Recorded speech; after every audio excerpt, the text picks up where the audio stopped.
Hey, what's going on, guys? It's Organic Pixel here, and yeah, just thought today I'd take it easy. I uploaded a pretty big video earlier this week, so just to kind of chill out a little bit. I thought I'd start off the video real quick with a nice 3K here with the nade.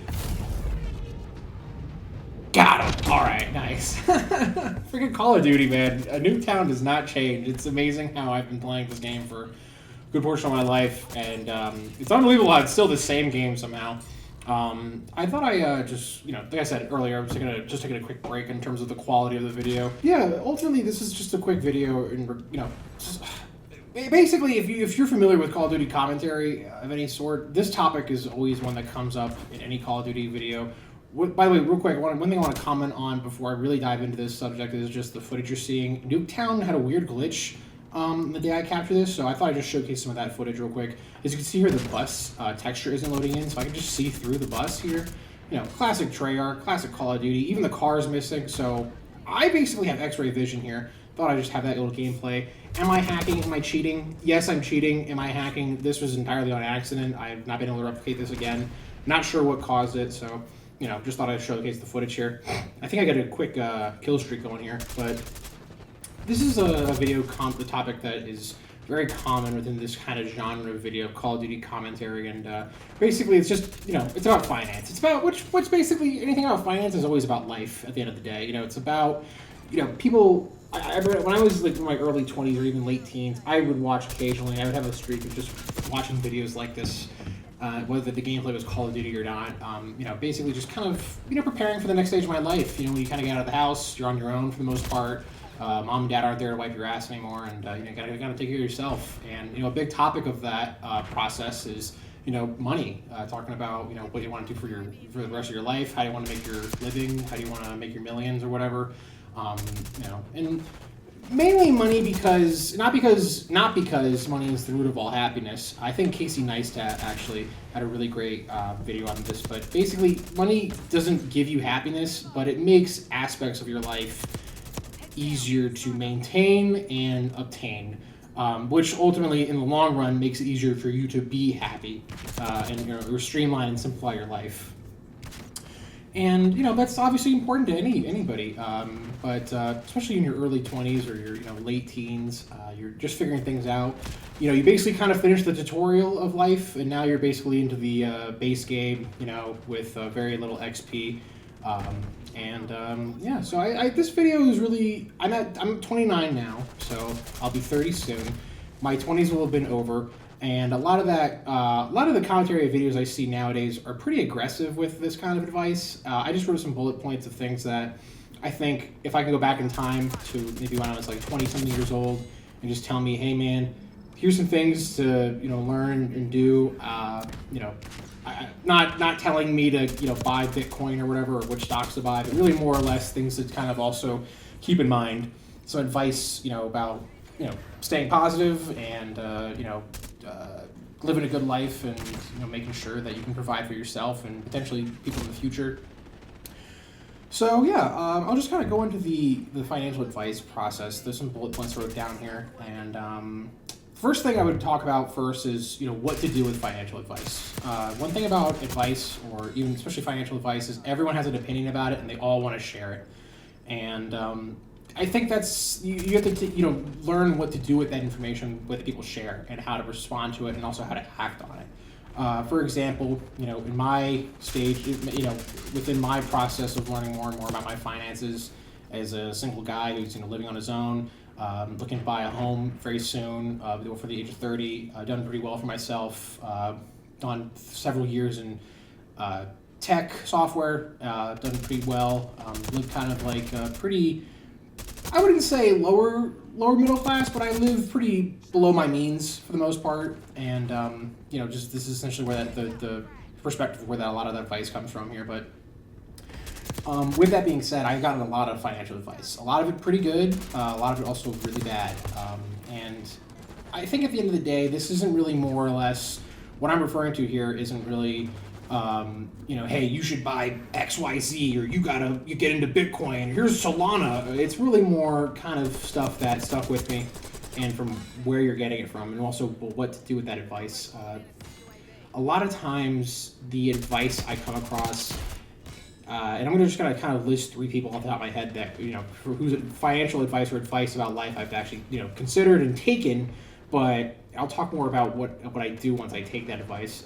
Dave Ramsey, Sam Hyde, and Professor Galloway. These are just a few people whose advice about finances I've come across in my life. And I'll start with Dave first. Dave talks a lot about how not being in debt is a really big part of your financial journey and whatnot. So I would definitely agree with that part of his advice. Sam Hyde is really more or less kind of a joke, but at the same time, like I said, you're getting advice from a bunch of different people, and sometimes that advice is really geared towards you and good to you and specific to your situation. Other times, it's just an interesting perspective to hear and learn about.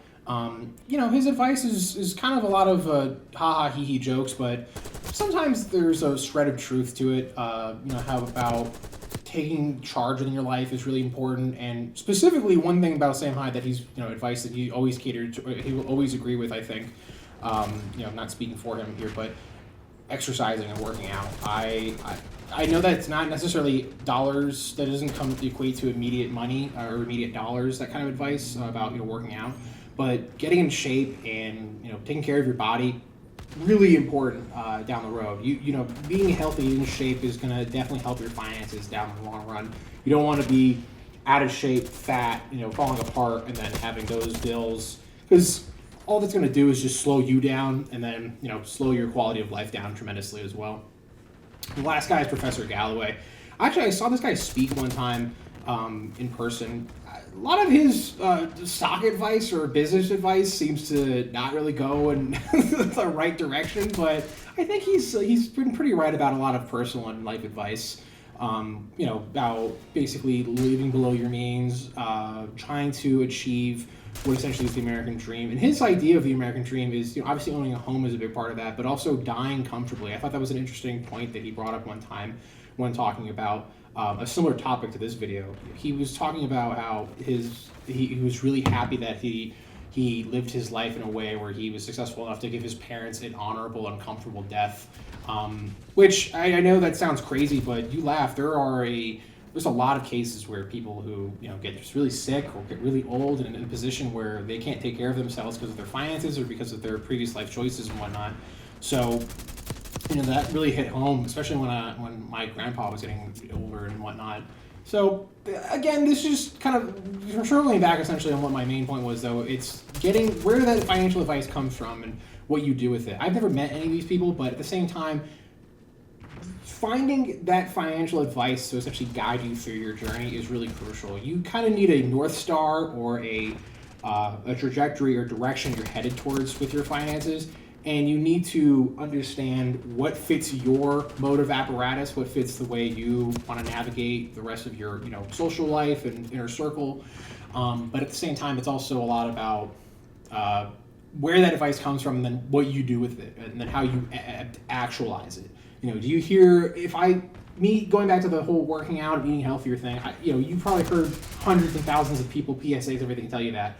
But, finding that right individual or that right message or the right medium to actually take action on that is really crucial.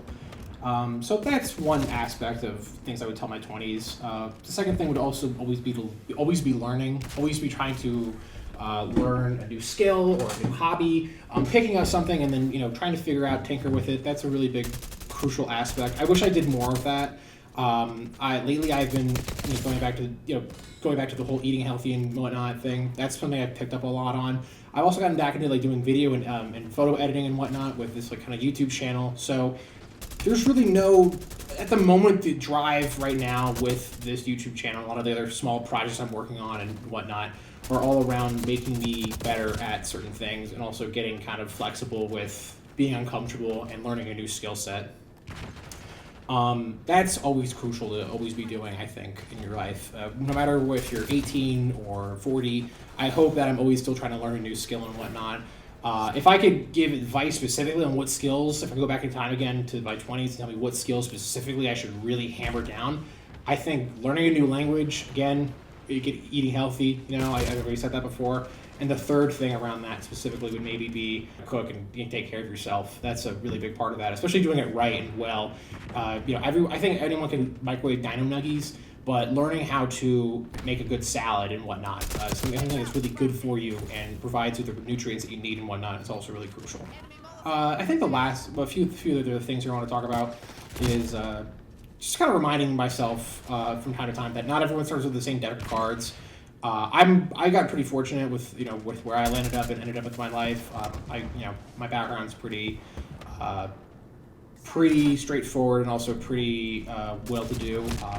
My mom and dad were in my life and whatnot, and I also took care of myself and went to a pretty nice school and whatnot, had great friends, had a good life experience and whatnot, got very lucky with that regard. A lot of people don't get lucky. And also, at the same time, a lot of people get even luckier. There's guys out there whose parents are like multi-billionaire CEOs of healthcare companies and whatnot. And at the same time, there's also people whose parents and whose loved ones were never really in their life, and they've always had to fend for themselves. So I think just realizing that and actualizing that for not just yourself, and understanding where, the successes you had and the failures you've had and why that might have transpired and whatnot, but also realizing that other people do not have the same start and end point as you do, and making sure that actualizing that your mom and dad, your family members, your loved ones, your friends are all doing this life thing for the first time. So not everyone's an expert, not everyone does it perfectly. I've fucked up a lot in my own life, and at the same time, I've also made really good decisions and done a lot of good things.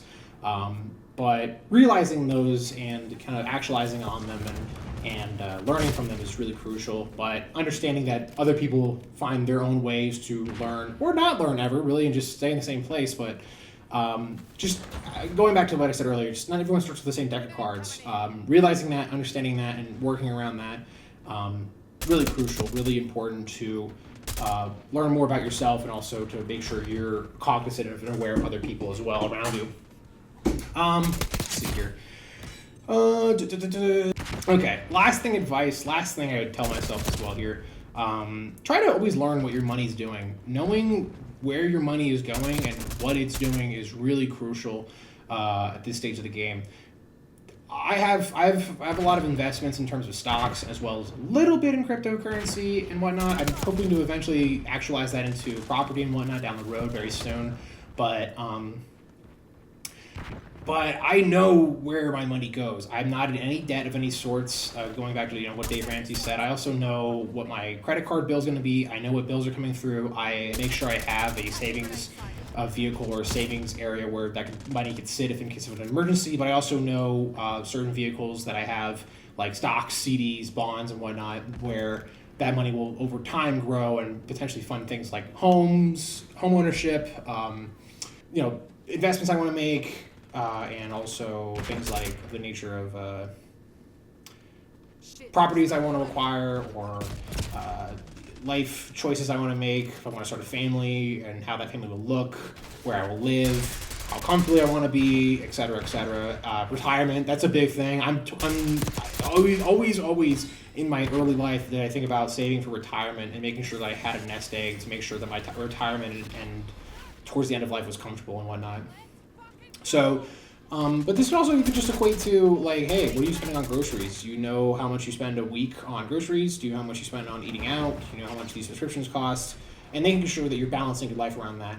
A lot of times, you'd be surprised the amount of people that have no idea what they're spending on certain things or, how to balance a checkbook and whatnot. That's really crucial, and that's just kind of really starts with learning about your money, what it's doing, and, I think I'm going to wrap up the video here. I'm hoping this video is going to be very easy and quick to edit. I might just cut out a few of the dumb shit I said. Real